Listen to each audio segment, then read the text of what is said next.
Hello, good morning student. तो कल हम आपको बायो में हमने आपको कल पढ़ाया था सह प्रभाविता के बारे में, ठीक है। उसी का अगला पॉइंट डालिए, चौथा पॉइंट डालिए, घातक जीन्स या बहुप्रभावी जीन्स। अगला क्या है? घातक या बहुप्रभावी जीन्स।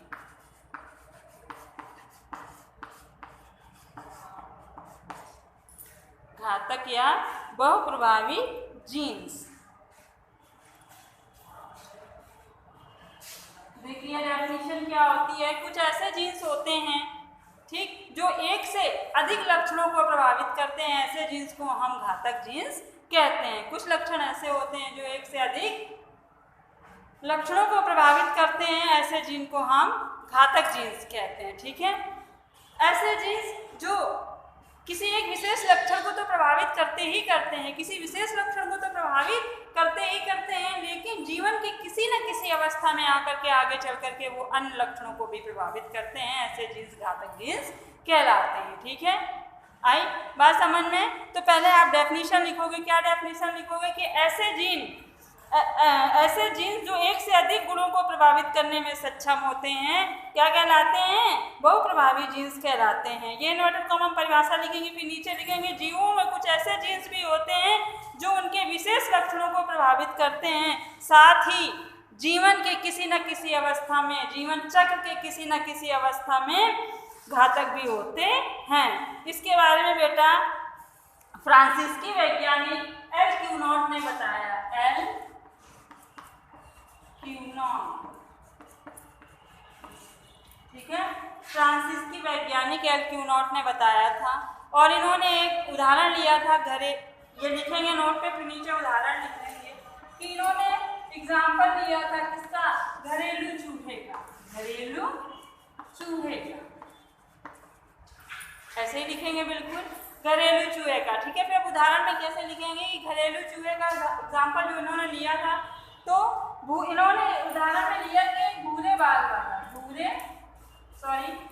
बाल वाला चूहा, पीले बाल वाला, कैपिटल वाई से शो करेंगे इसको, वाला चूहा, ठीक है, भूरे बाल वाले चूहे से संकरण कराया। भूरे बाल वाले चूहे स्मॉल वाले, जो पीला बाल प्रभावी है और भूरा बाल क्या है? अप्रभावी है, इनके बीच में संकरण कराया, क्रॉस कराया। तो इन्होंने क्या देखा कि F1 पीढ़ी में, ठीक है, इनका जो रेशियो था पीले बाल वाले चूहे का और भूरे बाल वाले चूहे का, वो 1:1 था।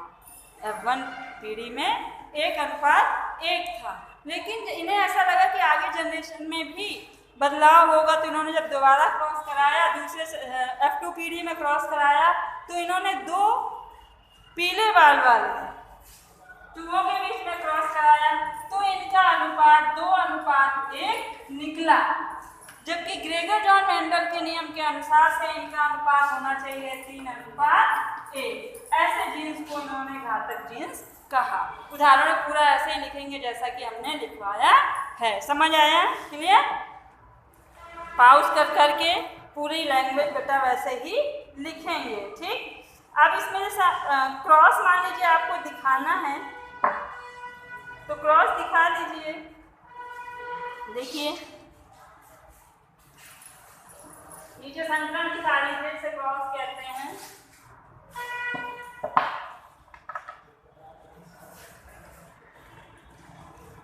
देखिए नीचे क्या था? पीले बाल वाले थे और भूरे बाल वाले। तो आप जनक ले लेंगे, जनक यानी कि पेरेंट्स, पीले बाल और भूरे बाल, इनके बीच में ये है पीले बाल और ये क्या है? भूरे बाल। इनके बीच में जब संकरण कराएंगे या क्रॉस कराएंगे, तो इनके बीच में जब हम संकरण या क्रॉस कराते हैं, तो F1 जनरेशन में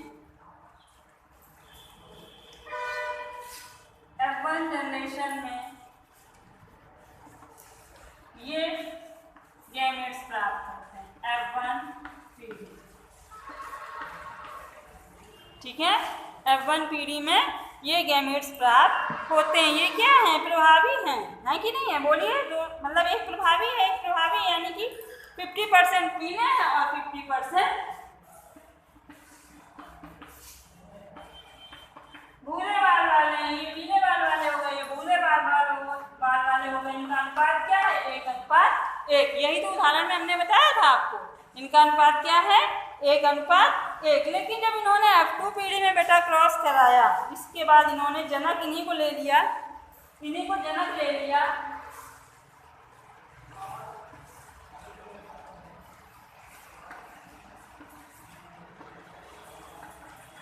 ये जनक हो गया। और जब इनके बीच में क्रॉस कराया, देखिए क्रॉस कराई, संकरण कराना हमने आपको सिखाया है, बताया है कि नहीं बताया है? जब इनके बीच में इन्होंने क्रॉस कराया या संकरण कराया, आप दिखा सकते हो, लेकिन हमने सीधे दिखा दिया है, तो ये मिलेगा।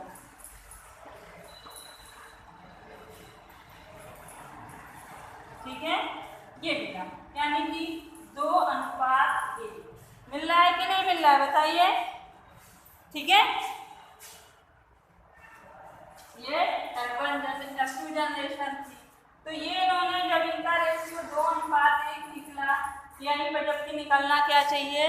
3:1। ग्रेगर जॉन मेंडल के नियम के अनुसार से क्या होता है? 3:1 होता है। समझ में आ गया? क्लियर?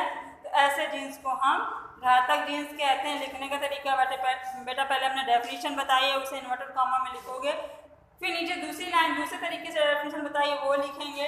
इसके बाद जो है एग्जाम्पल डाल देंगे, किसने इनके बारे में किसने बताया था, पॉइंट आउट करके लिखेंगे L2 नॉट में। फिर उदाहरण में पूरी जैसे लैंग्वेज हमने बोली वैसे लिखेंगे, नीचे क्रॉस दिखा देंगे। क्लियर हो गया आपका? ठीक है, तो ये हो गया आपका, खत्म हो गया मतलब।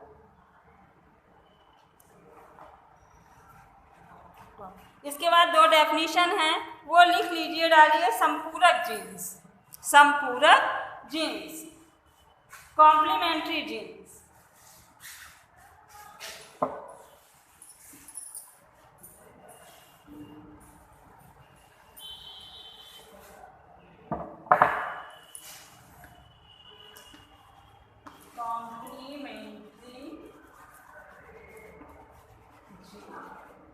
तो क्या कहते हैं? संपूरक। ठीक है, मेन है जो एग्जाम में आनी है वही हम पढ़ा रहे हैं आप लोगों को, वही नोट्स तैयार करा रहे हैं। चलिए राइट करिए। संपूरक जीन्स ऐसे विशिष्ट प्रकार के जीन युग्म होते हैं, ऐसे विशिष्ट प्रकार के जीन होते हैं, इसके अंतर्गत किसी एक आनुवंशिक लक्षण का, इसके अंतर्गत किसी एक आनुवंशिक लक्षण का प्रकटीकरण 2 या 2 से अधिक युग्म विकल्पी के समूह में उपस्थित होने पर होता है। युग्म विकल्पी के समूह पर उपस्थित होने से होता है। अर्थात किसी जोड़ी के प्रभावी जीन की अभिव्यक्ति तभी होती है जब साथ में दूसरी जोड़ी का भी प्रभावी जीन उपस्थित हो, जब साथ में दूसरी जोड़ी का भी प्रभावी जीन उपस्थित हो, इसे हम संपूरक जीन कहते हैं। क्लियर हो गया? इसके बारे में बेटसन तथा पुन्नेब ने बताया। किसने बताया था? बेटसन तथा पुन्नेब। शॉर्ट नोट है बेटा। इसके बाद लास्ट डेफिनेशन या लास्ट हेडिंग डाल दीजिए, आपका चैप्टर कंप्लीट हो जाएगा। सहयोगी जीन, सॉरी अनुपूरक जीन, अनुपूरक जीन, सप्लीमेंट्री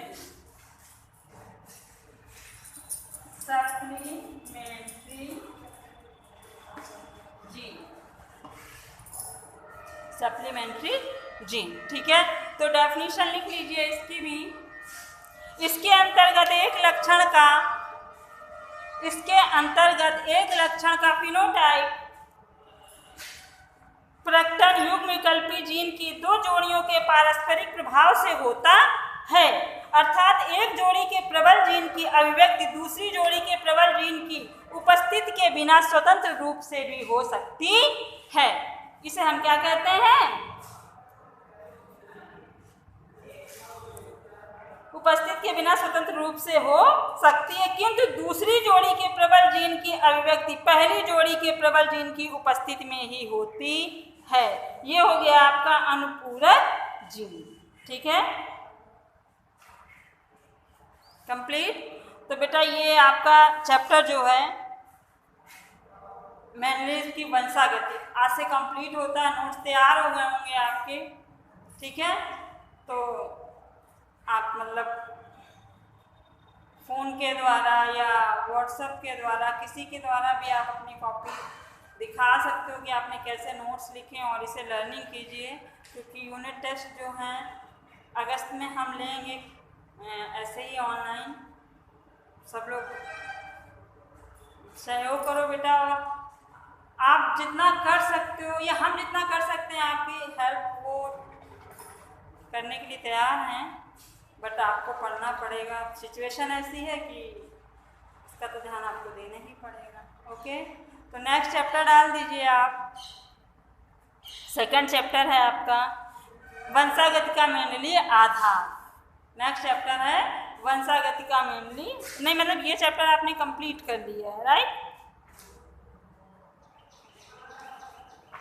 इसके बाद अगला चैप्टर है वंशागति का गुणसूत्रीय आधार एवं मानव आनुवंशिकी।